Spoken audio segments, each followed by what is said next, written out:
Hi guys.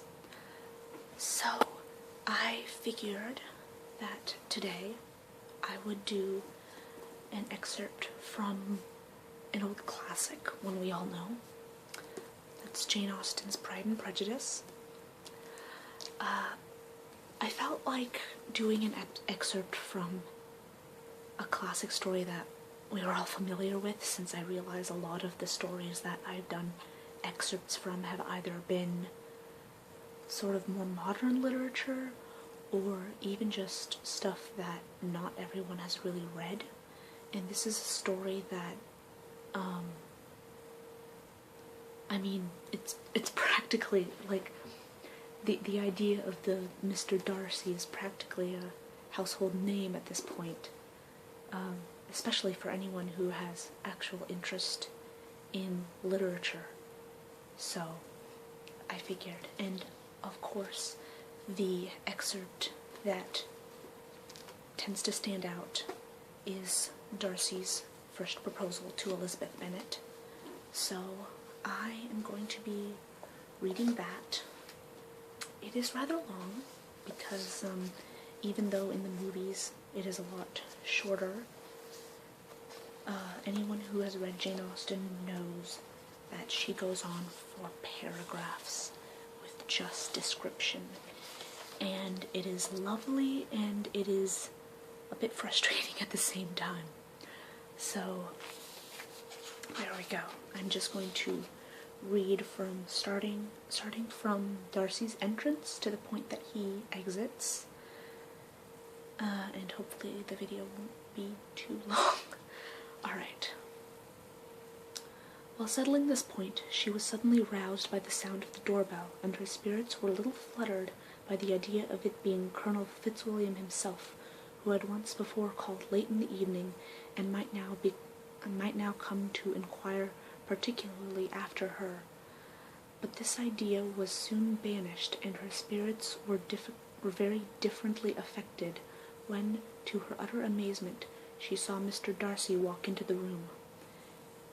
In a hurried manner, he immediately began an inquiry after her health, imputing his visit to a wish of hearing that she were better.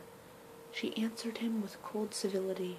He sat down for a few moments, and then getting up, walked about the room. Elizabeth was surprised, but said not a word. After a silence of several minutes, he came towards her in an agitated manner, and thus began. "In vain I have struggled. It will not do. My feelings will not be repressed. You must allow me to tell you how ardently I admire and love you." Elizabeth's astonishment was beyond expression. She stared, colored, doubted, and was silent. This he considered sufficient encouragement, and the avowal of all that he felt and had long felt for her immediately followed. He spoke well, but there were feelings besides those of his heart to be detailed, and he was not more eloquent on the subject of tenderness than of pride. His sense for her inferiority, of its being a degradation of the family obstacles which judgment had always opposed to inclination, were dwelt on with a warmth which seemed due to the consequence he was wounding, but was very unlikely to recommend in his suit. In spite of her deeply rooted dislike, she could not be insensible to the compliment of such a man's affection, and though her intentions did not vary for an instant, she was at first sorry for the pain he was to receive, till, roused to resentment by his subsequent language, she lost all compassion and anger. She tried, however, to compose herself, to answer him with patience when he should have done. He concluded with representing to her the strength of that attachment which, in spite of all his endeavors, he had found impossible to conquer, and with expressing his hope that it would now be rewarded by her acceptance of his hand. And as he said this, she could easily see that he had no doubt of a favorable answer. He spoke of apprehension and anxiety, but his countenance expressed a real security. Such circumstance could only exasperate further, and when he ceased, the color rose into her cheeks, and she said, "In such cases as this, it is, I believe, the established mode to express a sense of obligation for the sentiments avowed. however unequally they may be returned. It is natural that obligation should be felt, and if I could feel gratitude, I would now thank you. But I cannot. I have never desired for your good opinion, and you have certainly bestowed it most unwillingly. I am sorry to have occasioned pain to anyone.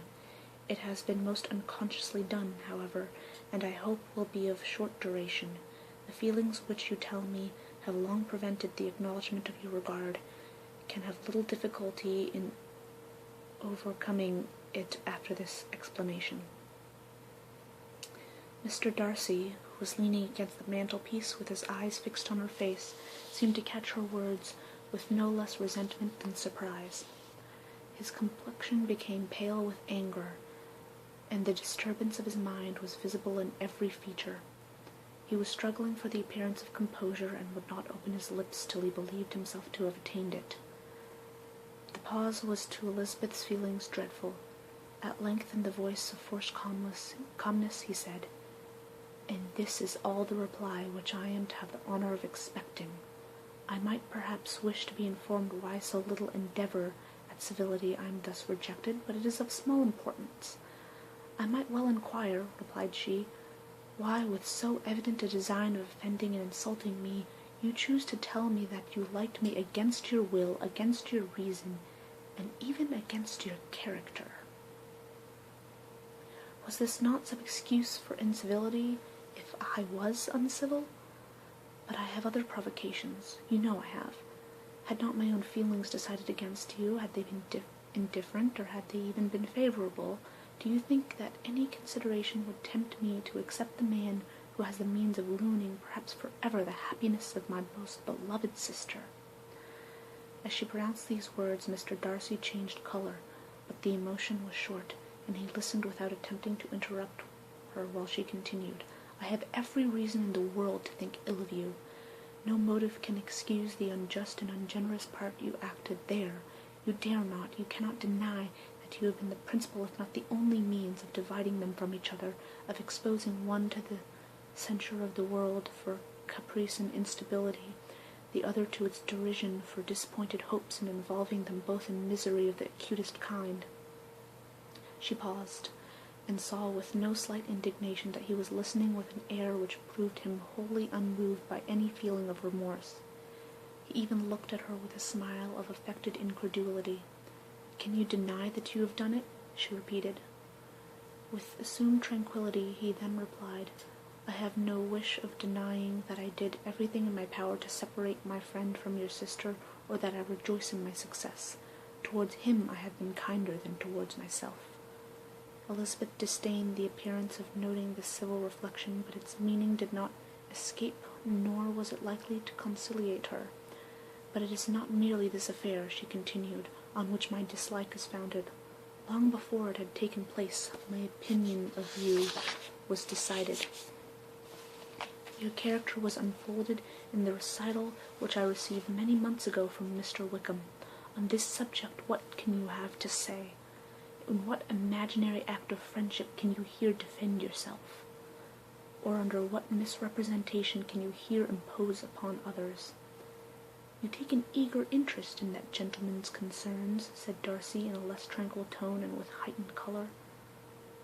"Who that knows what his misfortunes have been can help feeling an interest in him?" "His misfortunes?" repeated Darcy contemptuously. "Yes, his misfortunes have been great indeed." "And of your infliction," cried Elizabeth with energy. "You have reduced him to his present state of poverty, comparative poverty. You have withheld the advantages which you must know to have been designed for him. You have deprived the best years of his life of that independence which was no less his due than his desert. You have done all of this, yet you can treat the mention of his misfortunes with contempt and ridicule."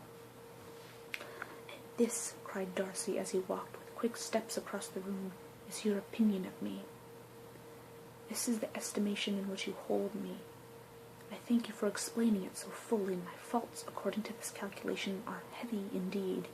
But perhaps," added he, stopping in his walk and turning towards her, These offences might have been overlooked had not your pride been hurt by my honest confession of the scruples that had long prevented my forming any serious design.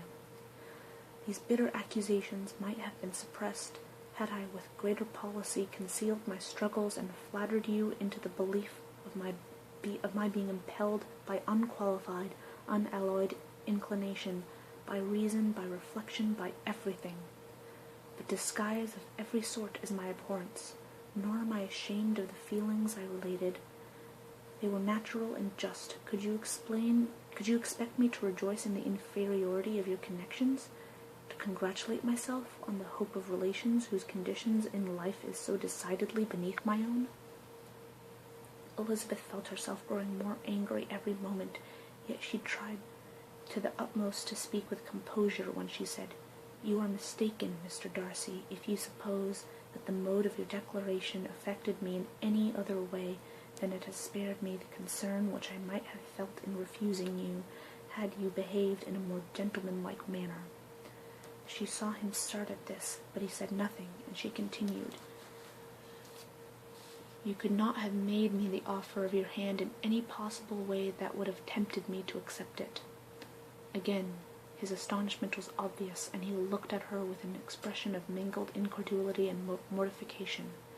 She went on, "From the very beginning, from the first moment, I may almost say, of my acquaintance with you, your manners impressing me with the fullest belief of your arrogance, your conceit, and your selfish disdain of the feelings of others, were such as to form the groundwork of disapprobation, on which succeeding events have built so immovable a dislike, and I had not known you a month before I felt that you were the last man in the world whom I could ever be prevailed upon to marry. You have said quite enough, madam. I perfectly comprehend your feelings, and have now only to be ashamed of what my own have been. Forgive me for having taken up so much of your time, and accept my best wishes for your health and happiness." And with those words he hastily left the room, and Elizabeth heard him the next moment open the front door and quit the house. So, this is a passage that, I mean, any Pride and Prejudice fan, this stands out to, but this was a book that I read when I was, I want to say, in either late elementary school or early middle school, like 5th or 6th grade or something like that, but it's a story that I knew for long before I actually read it, just because it's kind of one of those stories, you know, like Romeo and Juliet, or I guess the alternative to Romeo and Juliet, and because I loved it so much, it became a huge part of how I tend to view relationships, I guess. Those of you who have seen the videos of my poetry may have sort of noticed, but Elizabeth Bennet was a character who I identified with quite a bit, sort of growing up in a culture where you're expected to be nice and, you know, be sort of more quiet, and I guess it's more true of the previous generation than of my own, particularly given that I live in America and not in India. But still, as girls, we are told to be seen and not heard, to be nice, to be pretty, and these are not things that always necessarily agreed with me. And so I always liked having a character who preferred to speak out, who discovered and who, I guess, fell in love with someone because he was an intellectual match for her, and not because of any sort of financial or more appearance-based match, because an intellectual match has always been really important to me, given that I am sort of an intellectual myself. I mean, obviously on this channel I have a lot about literature and to lesser extent science and stuff like that, but I really like the sort of witty repartee that Elizabeth and Darcy have, and that's sort of something that I've always had with my family, and to a certain extent the people who I date. So it was a very it's a very important book in my life growing up, so I felt that at some point I needed to do an excerpt from it, and what better excerpt, really, and what better example of the conversations between these two as Darcy's first proposal. So, there you have it. Yes, that'll be it for today, and I will see you guys next time.